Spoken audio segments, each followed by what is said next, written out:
You must be ready for the coming fight. Having someone believe in you is the most powerful form of magic there is.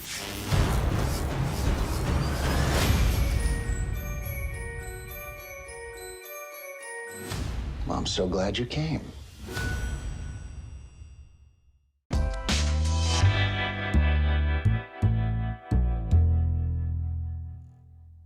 This is first of all, guys, both of you are so good in this. Oh, Joy, I'm going to jump That's in with kind. you because I've seen your work before. What was it about this character that it's just such a lovely role to play as a mother and also dealing with this monster of a man here? Well, those are all the reasons. It's funny, in my career, I've played more mothers than I have not played mothers, and I'm not a mother in real life, but I seem to know that role really well, so I really respond to that.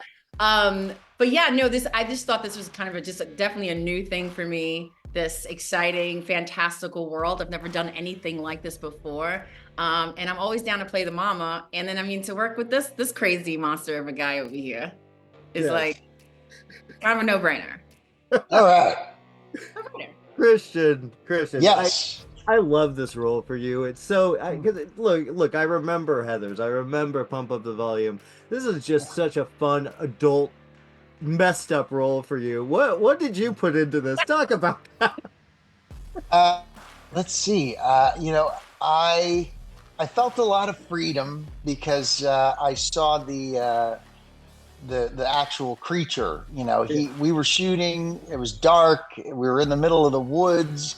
And there was like this 8-foot tall tree branch guy walking around. Oh my God.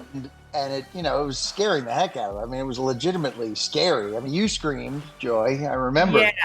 You didn't know he was. You didn't know he was behind you. I didn't know he was behind me, and I turned around. I was like it was a real like. Yeah. So that was really something. And just knowing, I mean, the special effects team did such a great job, and knowing that that's what my true image actually was, was great to be able to carry that around in my head. And so I pretty much felt a lot of freedom to kind of do, whatever I wanted to do. I shoot as much of the scenery as I possibly could. Every angle. Every angle.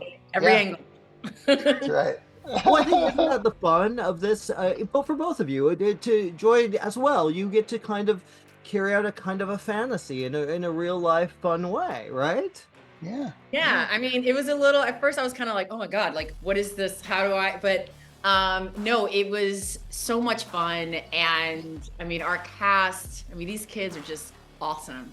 So just to come to work and just play every day, and then I mean, so many of my scenes are with Christian as well. It's like just playing together. He's a crazy person. Well, he's amazing. A wonderful. I was Mulgarath. Yeah. Yes. Well, you guys are both fantastic, and Christian, good to see you again. Good to see you too. Well, that was fun, guys. Thank you. Thank you. Yeah, good to see you. Good seeing you, man. It's my fault we had to move here. You've been going through a hard time for a while now. And we both know it's not getting better. Once we clean this house up, this will be great. And I know we can all use a fresh start. Lucinda is my favorite person ever. Remember the lessons I taught you. Hey, gang, how are you today? Good. How are you? First of all, it's funny because I hadn't really been too aware of this much about the story in these books, and now watching the show, kind of going into the history of it. What a cool thing to be involved in for all of you, and to work with Joy and Christian. I want to start with Noah and Lion first, as you kind of have a little sibling kind of a going on here. What was it like to play, and how easy was it for you guys to find that connection? It was really easy. Yeah. It was very easy at the time. The dynamic just came naturally. I mean, we read with each other a lot beforehand. They let us keep our scooters and that we ride in the show which Yeah. would totally I mean, take we were like definitely very comfortable with each other. And Yeah. we spent a lot of time, of course, filming, on set, off of set. So, you kind of do start to like build that like brotherly bond between each other, and it just happens naturally. But yeah. Michaela, did you have to boss them around a lot or no? I did. It was very fun. You enjoyed it. It was very instant, like brotherly love for the sisterly love for them. They're like my little brothers now. They tease me, I tease them. It's great. That's neat. I feel like this show really it lends itself to creating a family environment. Just not even having the villains are so kind of charming and likable. How was it? Did you guys get to work with the writers as much? Because it seems like they're heavily involved. Yeah. All of our writers were very hands-on, and this was such a collaborative experience. Like I really felt like they came to us with different decisions and different things that were happening in the script and with our characters. Like I felt like I had a really great say in my character and the trajectory of Mallory, which was something very unique and very, very fun. Nice. What about you guys? Do you feel like you had something to kind of give from you, who you guys are, into these characters, adding to what's already in the book? Start with you, Lion. Yeah, well, a big thing about Jared's character, he has mental health issues, anger issues, and I really, really wanted to portray that's a very important part of his character, a very important theme of the series. And so Aaron Coletti and I, our awesome showrunner, we talked a lot about it and how to like respectfully do it. We avoided certain words, and I just really wanted to play it very grounded, very real, and kind of be a beacon for those issues. Just let people know, you're not alone, and there's people to talk to, no matter how misunderstood you feel. That's really nice work, by the way, on that. And I think thank you so much. that they do that. What about you? I mean, Noah, you also deal with that too. I mean, it's a very personal issue for you too. What was it like for you, kind of going into that? Yeah, definitely. Like Michaela said, our writers definitely let us have, a sense of, freedom to work with and put ourselves into the character. And I related to Simon in a lot of ways. And, Simon, he's also going through a lot of things. He wears his emotions always on his sleeve. He's trying to be, empathetic. But, eventually throughout the series, we kind of see that, he just starts growing up and going through a lot of things, and, he starts learning about himself and about the people around him, and you can see his emotions really start to morph as the series goes on. Nice, guys. Really good work. Congratulations on the new show. We got to wrap, but it was a pleasure talking to all of you. Thank you, Jamie. Bye, guys. I'm an ogre. I want everything more. Can't trust anyone. A reckoning is coming. Jack, you're the man. Good to see you, dude. Good to see you, brother. How you been, my friend? I've been good, man. I'm even better now that I get to see that big, beautiful smile of yours. Oh, bless win. You know how it goes. Yeah, dude. Okay, first of all, Olivia, really great job in this. And Jack, you're one of my favorite people. So, what, like, I know with this story, it was based on this house and this family, but because the series has expanded to feature, a little more into the other characters, what was it like for you guys? Did that give you both a little freedom? I mean, Olivia, start with you on that one. Yeah, I mean, I think that one of the main things we got to expand on more was inviting new characters in, like myself. So it was really fun to kind of jump into the world and get to dive into the characters who we got to see a lot of in the books and the movie, but just really have time to flesh out each of them individually also. And I think that there's a lot more of the family aspect in the show. Like we really dive into the family issues and the issues that they have apart and together, and the main storyline is kind of like this broken family who ends up being healed by magic. So it's a lot of hope and a lot of mystical fun energy going on. So yeah, definitely, I think we could use hope in this world right now. Yeah. Jack, I love that you play these. You've played so many great characters, and this character, I feel like that's got to. Does that hinder you or give you a lot of freedom to voice a character like this? Oh, freedom to the max. I love it so much. Well, for one, the best thing about being voice acting stuff is you don't have to memorize your lines, which I love. Memorizing lines is the bane of my existence. No, I'm actually quite good at it now, I'd say. But you wouldn't know the difference because you would know I'm behind a little critter. And I love playing Thimbletack. There's some big shoes to fill. You know, what's his face? Jiminy Glick played him before. Yeah. What's his name? Martin Short. Martin Short. Yes. Sorry, I just woke up, mind you. Martin Short played him, and he was great. But the Aaron was like, I don't want you to do Martin Short's thing. I want you to do your thing. And so it was really fun developing that and ping-ponging with them.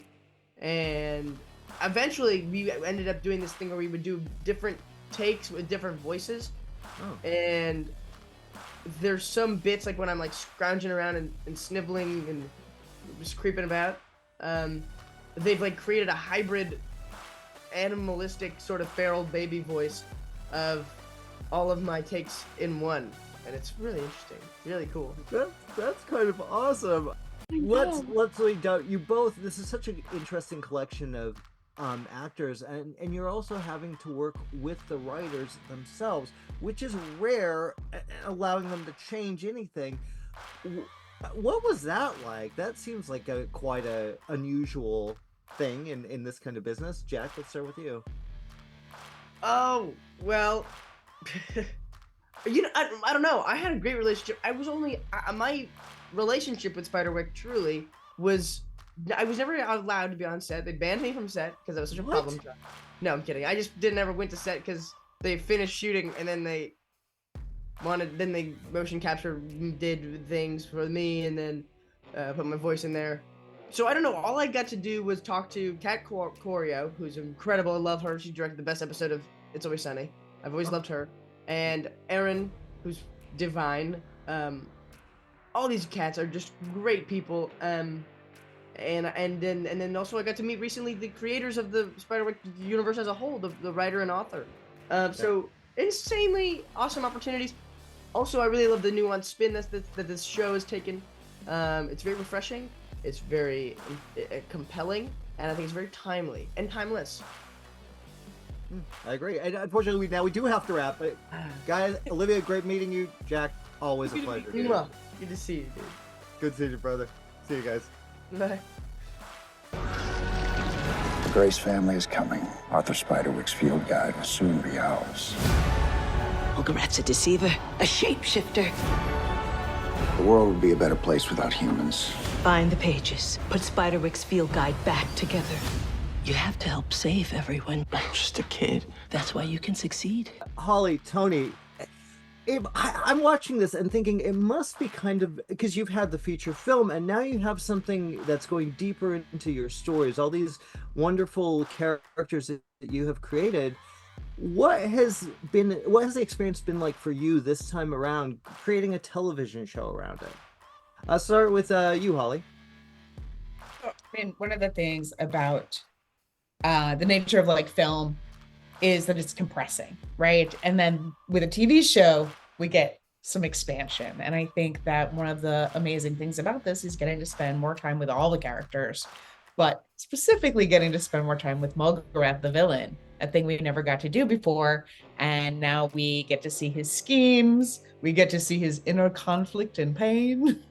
You know, we get to see a very different side of Mulgarath. And that's really fun. Very exciting. What about you? What has this whole experience been like for you?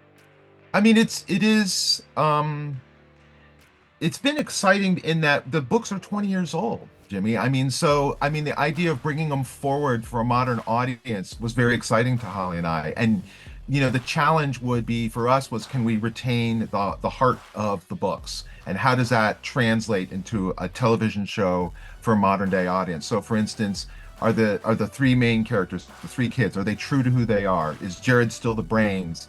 Is Mallory still the strength? Is Simon still the heart? Yes, they are. Is Jared still dealing with his anger issues? That's a huge theme for us based on, his parents' separation. That was a big theme for us in the books. Yes.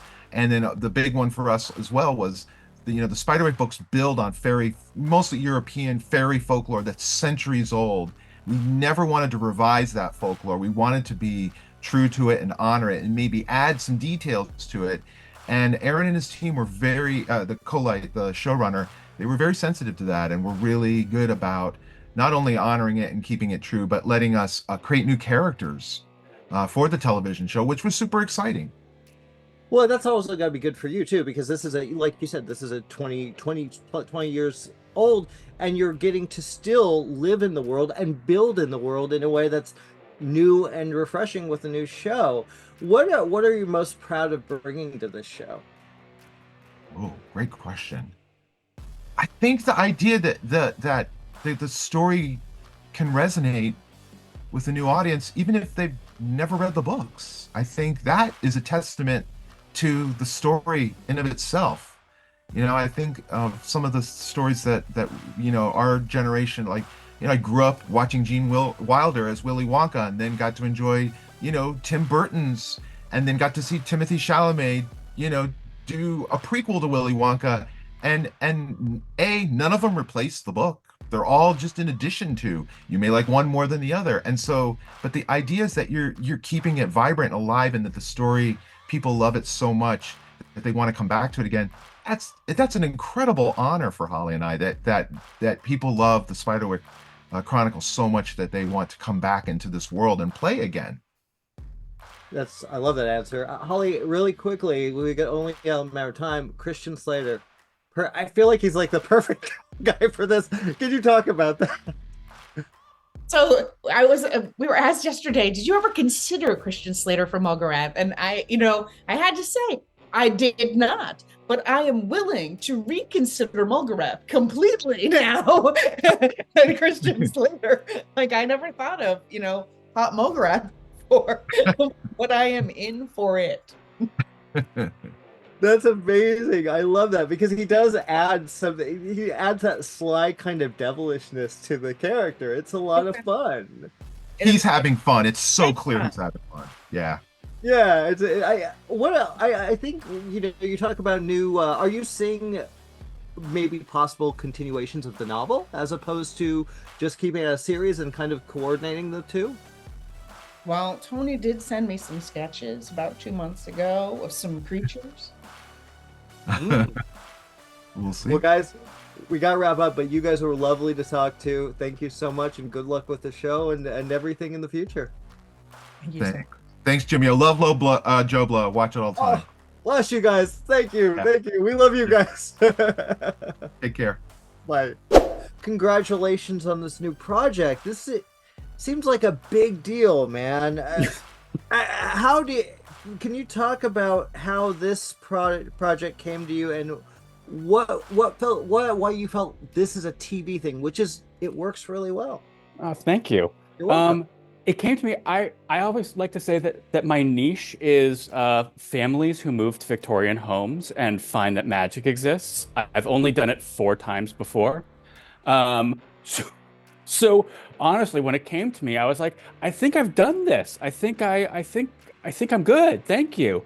And luckily, some very smart people at Paramount and encouraged me to continue reading it and to read it one more time. And my anniversary of being on the project is actually 4 years ago last week. So wow. I read this pretty early on in the pandemic. And when I was reading it, I saw the themes of mental health just leaping off the page. And I was watching my own kids going through their struggles of isolation. And I said, you know what?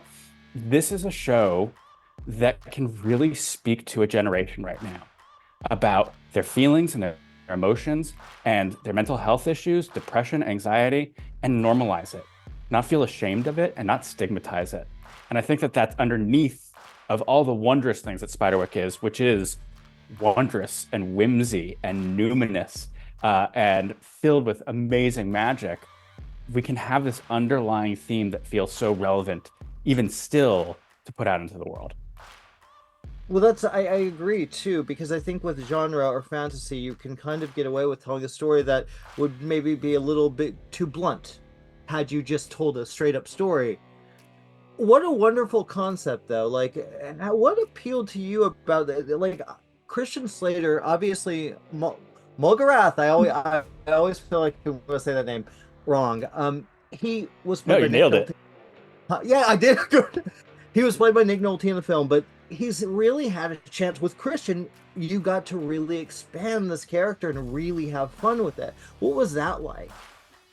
It was awesome. And it was one of the initial things talking to Tony and Holly about the adaptation was we knew that Mulgarath had to be a more insidious villain.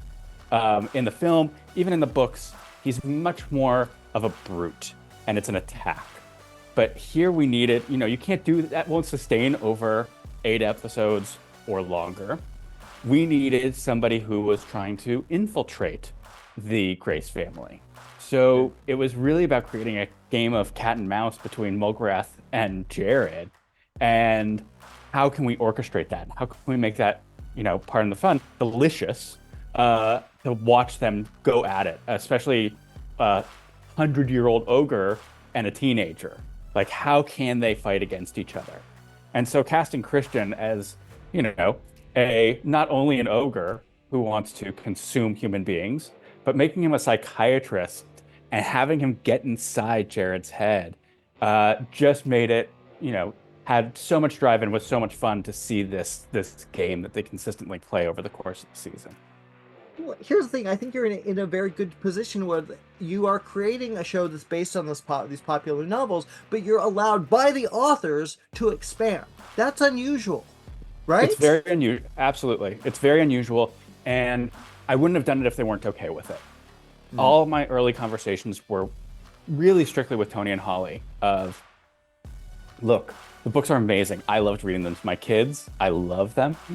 But it's mostly about the Grace family within the house. And if we're going to make a series, we need to introduce all manner of other people because we all have other people in our lives beyond our family. So we needed to, make this new version have life outside the family, as well as give it drive. I mean, that was the impetus of, everybody hopefully is expecting Arthur Spiderwick's field guide to be complete. But when in the pilot, we see it is completely empty and it is a quest to find these pages, that gives us momentum and drive. And was also Tony and Holly love that idea because it was more of a quest show than a attack on the house show and defending ourselves type of show. Yeah, I think it also, that leaves you, with the possibility of expanding the world even further with another season. Is that, how much do you go into thinking with this season where you're like, okay, this is it, we're just doing that, or is there hopeful, let's save something for later? There's always hope for later. There's you never want to close, I never want to close a door. There are some, awesome cliffhangers, but it was about building in, hey, there's 86 pages. We need to go find them. We only find a certain amount. And, the notion of, are they all in Henson? Are they around the world? Where else could they be? And how important does it become to find certain pages? How risky is it? So not only can we have an amazing first season of questing, finding the pages especially the pages that Mulgarath wants, but it also leaves the door, wide open for escalation in the future. In diving into other books and other races. So I was always looking forward to that. Well, I wish you the best, man, and congratulations on the new show.